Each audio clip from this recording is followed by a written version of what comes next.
Bom, respondendo como o DNA ajuda a localizar criminosos. Então, primeiro, quando um crime acontece, os investigadores podem colocar amostras biológicas da cena, como sangue ou até mesmo um cabelo. Essas amostras têm o DNA do crime se ele não estiver lá. Não estiver lá depois do crime, só amostras mesmo. O DNA é retirado dessas amostras e é como se estivéssemos separando o suco genético das células, uma vez que temos o DNA, entendeu? Usamos uma técnica chamada PCR para criar muitas cópias dele. Isso facilita muito a análise, já que o DNA pode ser uma pequena quantidade ou ele é muito danificado. Então, analisamos o DNA para encontrarmos marcadores específicos. Esses marcadores são como uma assinatura. No nosso código genético, no laboratório, eles comparam essas assinaturas com um perfil de possíveis suspeitos ou com um banco de dados do DNA. Se eles encontram uma correspondência, isso significa que o perfil da amostra coletada é muito parecida com o do suspeito ou alguém do banco de dados. A chance de duas pessoas, mas elas não são gêmeas, têm o mesmo perfil genético é extremamente pequena, o que ajuda a identificar a pessoa com precisão. Daí, finalmente, os resultados são verificados para garantir que esteja tudo correto. Assim, o DNA ele pode sim ajudar a encontrar o culpado e, enfim, solucionar o caso. Bom, respondendo à questão número 2, quais são as aplicações da genética forense em outras áreas, como a arqueologia e a paleontologia? Bom, respondendo essa questão, você sabia que a genética forense ela não é útil só para resolver crimes? Então, ela também pode ter umas aplicações super legais em áreas como a arqueologia e a própria paleontologia. Na arqueologia, por exemplo, identificar restos humanos, cientistas podem pegar o DNA do osso encontrado em escavações e descobrir que elas eram de pessoas mesmo. Isso pode ajudar a entender a origem delas e como elas se relacionavam com outras pessoas enterradas no mesmo local. E a rastrear migrações através do DNA é possível mapear como grupos de pessoas se moveram ao longo da história. Isso dá uma ideia de como a população antiga interagia e como eles se misturavam. Estudar doenças antigas, o DNA ele também pode revelar quais as doenças afetam as pessoas no passado. Isso ajuda a entender como as doenças elas se evoluíam com o tempo e como as pessoas lidavam com elas, como elas mesmas se cuidavam. Bom, já na paleontologia, sequência de DNA fósseis, mesmo que o DNA de fósseis estejam bem fragmentado, os cientistas eles podem recuperar pedaços para identificar a espécie, existiram como existiam como elas eram. Isso ajuda a reconstruir a aparência e o comportamento desses animais que já foram extintos, de muito tempo atrás. Entender a evolução comparando o DNA de fósseis comparando os animais de fósseis antigos com os modernos, os animais modernos, os cientistas, eles podem saber, a melhor espécie, como evoluiu durante o tempo e conservar essas espécies, ameaçadas. A genética forense, ela também é usada para estudar e proteger, espécies que estão com muito risco de extinção, ajudando, a preservar a diversidade genética e planejar a estratégia de conservação. E, descobrir e preservar a nossa história, tanto dos animais, tanto as nossas, seja do passado recente ou de milhões de anos atrás. Bom, respondendo a terceira e última pergunta, quais são os desafios e as limitações da genética forense? Bom, as contaminações. Às vezes, o DNA de uma cena de crime pode ser misturada com o DNA de uma pessoa que não tem absolutamente nada a ver com o caso. Os investigadores ou até mesmo alguém que estava na cena antes, isso pode bagunçar os resultados e levar a algum erro na hora da identificação. Degradação do DNA. O DNA ele pode ser determinado ao longo do tempo. Especificamente, se a amostra antiga ela não tiver sido bem conservada. Quando isso acontece, é difícil de obter... meio que difícil assim de obter um perfil genético muito claro.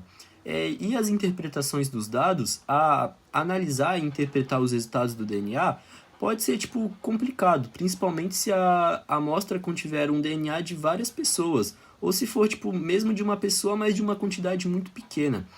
Às vezes o resultado ele pode ser confuso e difícil de entender. A privacidade e a ética, tipo, usar os dados genéticos levanta questões tipo, sobre se as privacidade das pessoas, tipo, há sim um risco de esses dados serem usados de maneira inadequada, caírem tipo, em mão de pessoas erradas, o que pode tipo, causar preocupações até que muito sérias. E limitações técnicas. Mesmo com toda a tecnologia avançada, ainda há limites no que tipo, a gente pode fazer com o DNA, especialmente quando se trata de amostras muito pequenas ou danificadas. Tipo, a possibilidade de erro pode acontecer que o DNA tipo, aponta para a pessoa errada ou não mostra uma correspondência tipo, quando deveria. Isso pode levar a erro na justiça, como tipo, acusar alguém inocente ou deixar tipo, um crime escapar, assim. Como a gente pode garantir a segurança e a privacidade dos dados genéticos?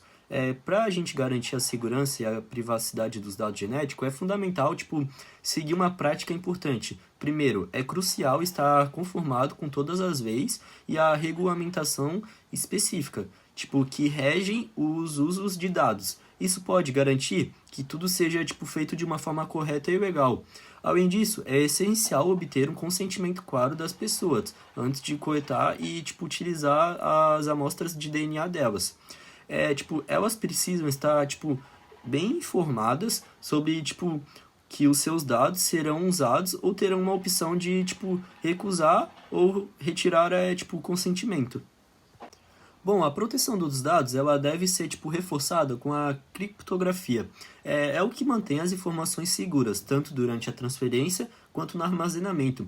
Apenas pessoas autorizadas elas devem ter acesso aos dados genéticos, para evitar que essas informações sejam tipo, vazadas. Também é importante garantir que os dados e as amostras sejam armazenamentos em um local seguro e realizar tipo, monitoramentos regulares para detectar pessoas ou acesso de quem não é autorizado. Quando os dados não forem mais necessários, eles devem tipo, ser eliminados de forma segura, para que novamente não seja vazado. E tipo, por fim, todos os funcionários e profissionais envolvidos tipo, que estão em torno desses dados, devem ser bem treinados e sobre a melhor prática para garantir a proteção e a privacidade das nossas informações. Com essas medidas, a gente pode ajudar a garantir que os dados genéticos tipo, eles sejam tratados com o máximo de segurança possível e respeito pela privacidade das pessoas que têm os dados coletados.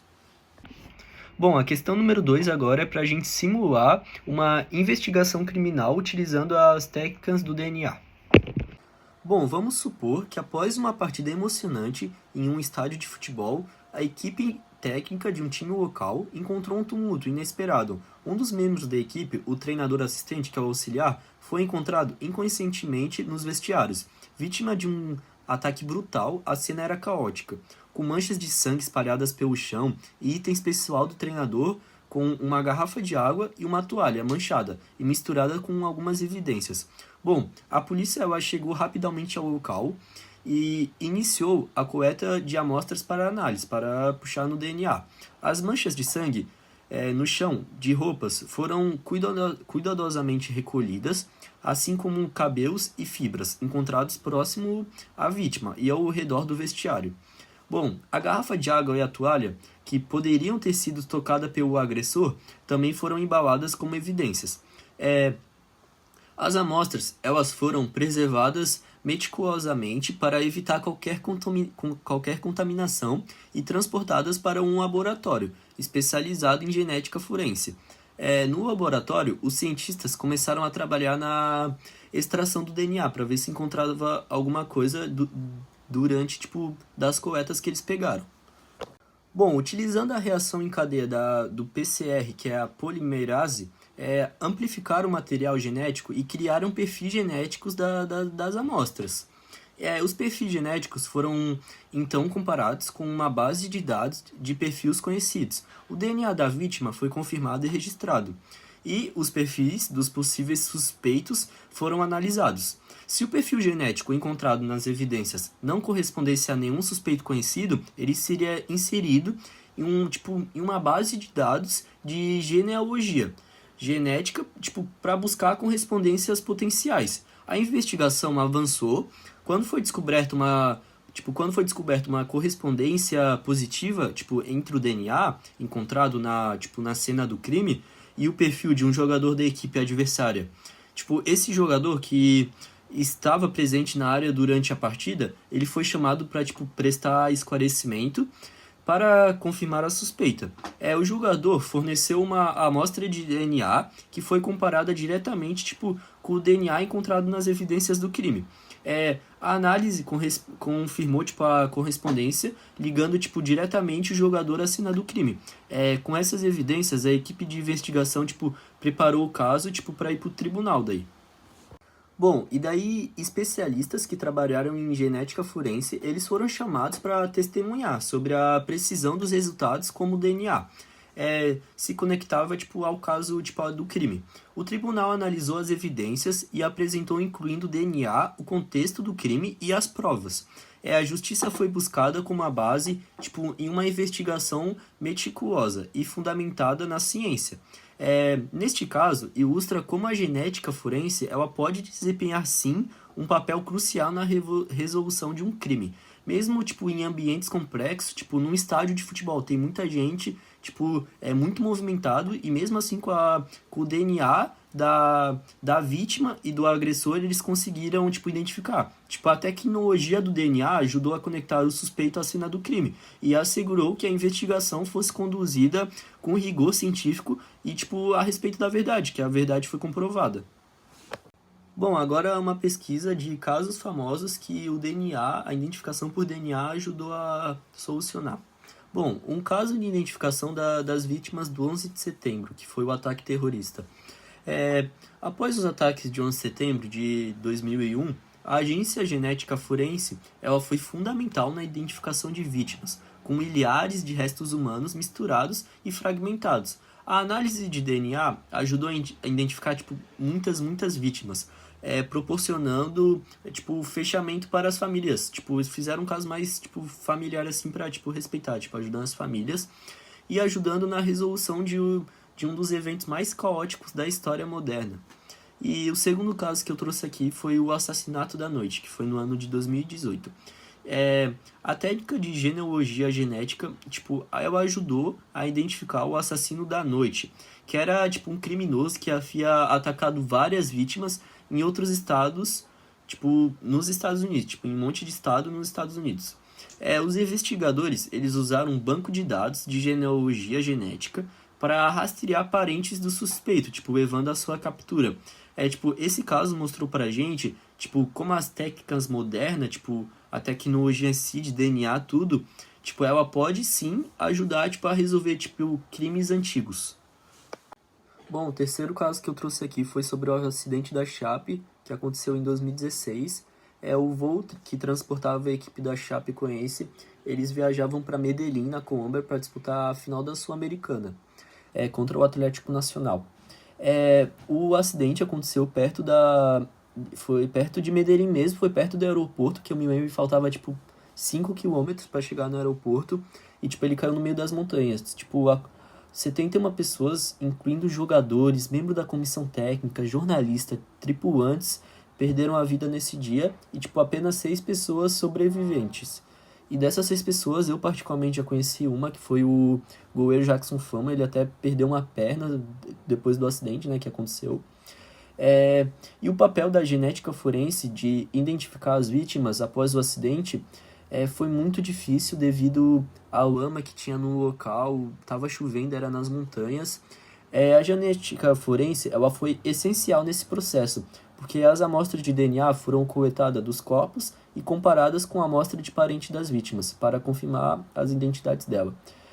O processo de identificação, o processo envolveu uma coleta de amostras de sangue dos parentes e a comparação com o DNA extraído dos restos mortais, encontrado no local do acidente. Isso foi crucial para garantir que as identidades fossem corretamente estabelecidas e que as famílias pudessem receber seus entes queridos com dignidade. Agora eu vou fazer a experiência aqui. Primeiro você pega um saco plástico e uma banana, eu já tirei a casca dessa aqui. Daí eu vou cortar ela no meio e vou botar dentro da sacola plástica, bem no cantinho aqui, e vou amassar ela. Deixa eu ver se eu pegar aqui. Então, amassa bem.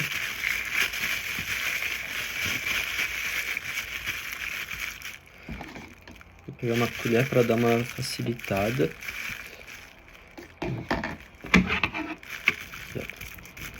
Isso, deixa bem amassada.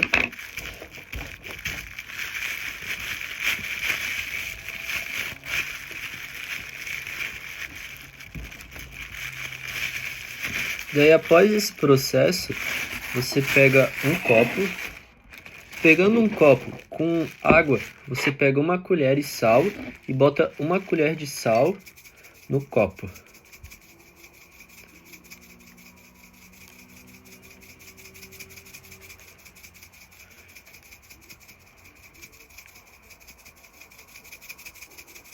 Aí, ó, uma colher de sal e mexe.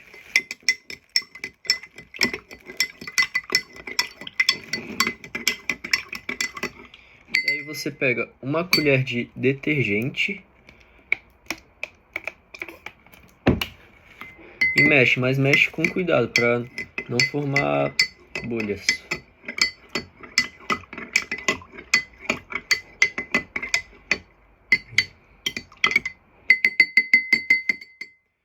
E após isso, você pega a banana que você tinha botado na sacola e faz um furo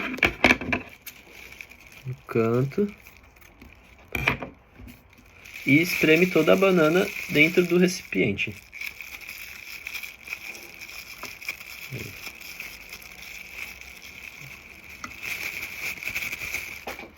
Novamente você pega e mexe, mas mexe com cuidado para não formar espumas durante o processo. Após isso, você pega outro recipiente e isso aqui para passar para cá. Joga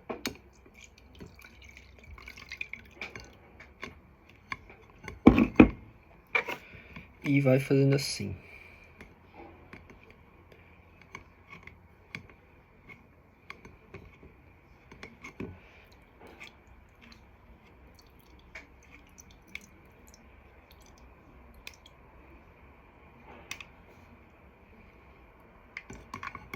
Após isso, você pega um álcool, já tinha deixado no congelador por 15 minutos, e vem bem devagarinho pelo cantinho.